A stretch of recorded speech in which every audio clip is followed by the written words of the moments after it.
আমি একটা সন্তান হিসেবে এসেছি, এবি মাশরাফুদ্দিন নিজাম সাহেবের সন্তান হিসেবে এসেছি। উনার অনেক আত্মত্যাগ, উনার পরিবারকে উনি স্যাক্রিফাইস করে দিয়েছেন, উৎসর্গ করে দিয়েছেন।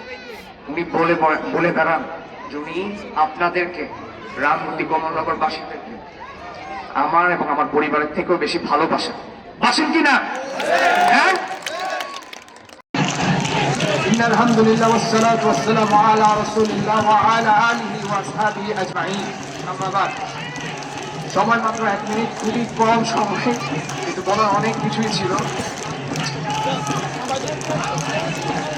আপনারা আমাকে হয়তো অনেকেই চিনেন না, আমি খুবই ক্ষুদ্র একজন মানুষ। আমার ব্যক্তিগত পরিচয়, আমি একজন আল্লাহ সামান্য একজন বান্দা। আর আমার আরেকটা পরিচয়, আমি ব্যারিস্টার হাসিন বিন আশরাফ। এবং তার চেয়ে বড় পরিচয়, আমি আপনাদের সাবেক সংসদ সদস্য এবি মাশরাফুদ্দিন নিজাম সাহেবের একমাত্র পুত্র সন্তান। বলার জন্য অনেক কিছুই আছে, কিন্তু আমি এখানে এসে ওনার আমলনামা পেশ করার জন্য আসিনি। আমার আগে পরে অনেকে অনেক কিছুই বলবে যে উনি কি করেছে রামমূর্তি কমলনগরের জন্য। আমি জাস্ট এতটুকুই আমি বলতে পারবো যে আমার বাবা কি অক্লান্ত পরিশ্রম করেছেন, ওনার কি স্যাক্রিফাইস আছে, কি আত্মত্যাগ আছে। আমি আপনাদেরকে ছোট্ট করে বলি, বাবা যখন এমপি হয় 2001 সালে, তখন আমার বয়স হচ্ছে 12 বছর বয়স, এবং আমার বোনের বয়স তখন 10 বছর বয়স। আমরা চিটাগংয়ে থাকতাম, আমাদের দুজনেরই জন্ম হচ্ছে চিটাগং, আমাদের সবকিছু আমাদের স্থায়ী ঠিকানা হচ্ছে চিটাগং।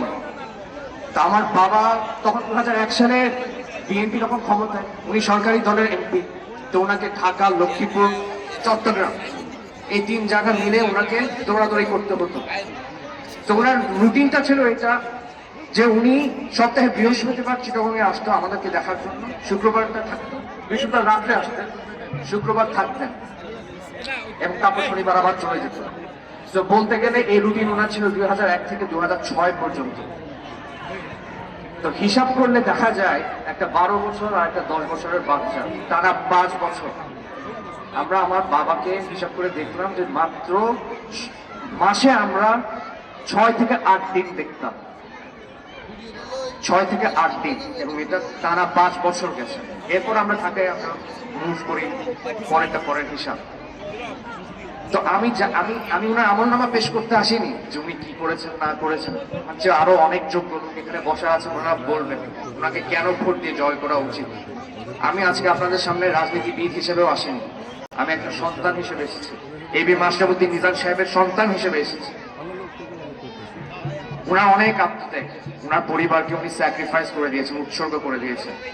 উনি বলে বেড়ান যে উনি আপনাদেরকে, রামমূর্তি কমলনগর বাসীদেরকে আমার এবং আমার পরিবারের থেকেও বেশি ভালোবাসেন। বাসেন কিনা? হ্যাঁ। তাহলে বলেন, এই লোকটাকে এত আত্মত্যাগের পরও কি এমপি হিসেবে 12 তারিখে ভোট দেওয়া উচিত কি উচিত না?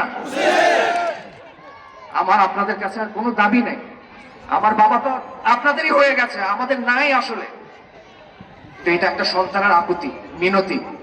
এবং আপনারা যদি মনে করেন যে আমার আব্বা একজন যোগ্য লোক, যোগ্য প্রার্থী, এবং তিনি আল্লাহকে রাজি খুশি করে আপনাদের খেদমত করতে পারবেন আল্লাহকে খুশি করার জন্য, এবং উনি রক্তে মাংসে করা মানুষ, উনার দ্বারা 100% সবকিছু সম্ভব হবে না।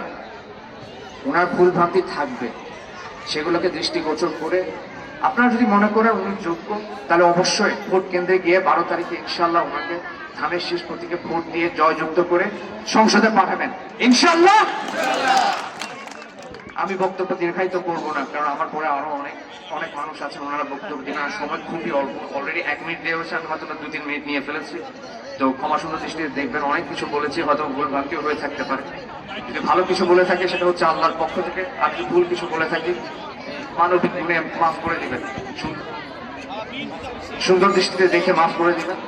আর আমার পরিবারের জন্য দোয়া করবেন। আবারও বলছি, বক্তব্য শেষ করার আগে আপনারা 12 তারিখে যাবেন, ইনশাল্লাহ আব্বাকে জয়যুক্ত করবেন ভোট দিয়ে। আর ভালো থাকবেন। আসসালামু আলাইকুম ওয়া রাহমাতুল্লাহি ওয়া বারাকাতুহু।